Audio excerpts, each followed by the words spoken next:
Stan Barrett has brought along some sponsorship to that car and has come in contact with the wall in turn number 2. The pace car is already out as the field has already taken the caution flag.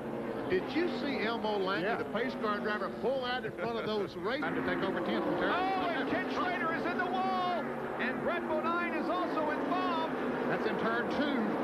And they're going to save it. Unbelievable. These guys didn't create a terrific crash. Well, there's one car up against the wall. No call yet, but let's see.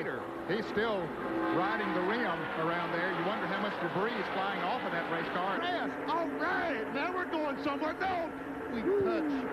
I'm sorry, guys. Oh, yeah. Mark Martin is spinning to the infield. Another car is coming on. Can he keep it down on the inside? There's Phil Barkdahl spinning out in front of him. But unbelievable, guys, that only 2 cars are involved as everybody played heads-up driving and avoided a major... Let's look at it again. Here's Earnhardt. It looked like in the middle. He and Jeff Bodine got together a little bit there, and they touched, and evidently Bodine got into Mark Martin just a little bit as he was battling with Earnhardt back there, spinning him around. And look at him come back up in the track there just for a moment. Those cars go by on the outside. He gets the car straightened out again, keeps it down on the grass, and that's Phil Barkdahl out in front.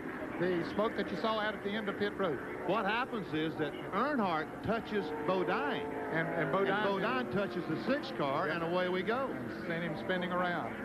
And look at the cars that were able to go by on the outside as he spun. Now look, the opening in the traffic, he comes back up there. It looked like it was planned that way, that all those cars got by. They need to go up a little bit. Here comes the other pack. He gets back down on the inside of the track. They all get by. Number 2 now. Lake Lloyd was created by using the dirt from there to create the high banks, and it's not too far from the racetrack itself on the backstretch. Now, when we had this problem up in turn number 2, notice that Michael Waltrip in the yellow car gets nailed pretty good by A.J. Foyt, and he heads toward the Lake Lloyd area. Now, several have visited that, but not in the last few years. Earlier, Benny and Ned down. Here's Bill Elling. Oh, and we have a problem with Rick Wilson. Wilson has made contact with the wall. Harry Pearson, I believe, is involved. Here's other cars. Harry Gant is among those involved. Dale Jarrett is also. Gant has a sliding race car, and Richard Petty is also going to be involved in this incident as he tries to get the STP Pontiac headed in the right direction. There is Jarrett with a little bit of body damage on that race car. The yellow comes out once again, and there's the... Rick Wilson and Pearson hit, and that's what starts it all right there. The 16 car of Larry Pearson, the car on the right side of the screen, and Wilson in the yellow. What happened, I think, is someone hit the Larry Pearson auto. We see the cars already, the wreck has already happened. Rick Wilson, the bright orange car, that's Larry Pearson, the white car. Harry Gant like a top, spinning round and round and round in the Skull Bandit. I don't think Harry made any serious contact with anyone, and I think that's Dale Jarrett. Now here we see Rick Wilson get together with Larry Pearson and Rick head on in the wall, folks. Now this is at 160, 70 miles an hour. He hits the wall head on. It just turned both cars right into the wall, and of course a tremendous amount of damage. Here's Richard Petty now spinning down on the inside. And we'll take a look this time at real-time speed from the in-car Richard Petty. Ooh, right in the back of Harry Gant. That's what caused Gant to spin around. I know Dale Jarrett was right on Richard Petty's bumper and pulling away. Neil Bonnet spins. Neil Bonnet is spinning. Oh! Well, he almost spun. He hasn't lost it yet. I'll tell you, he did one whale of a job driving that Citgo Ford number 21. And who was it that just squeezed by? That was Jimmy Spencer, wasn't it? In the top 5. Hey, there's something bad wrong here.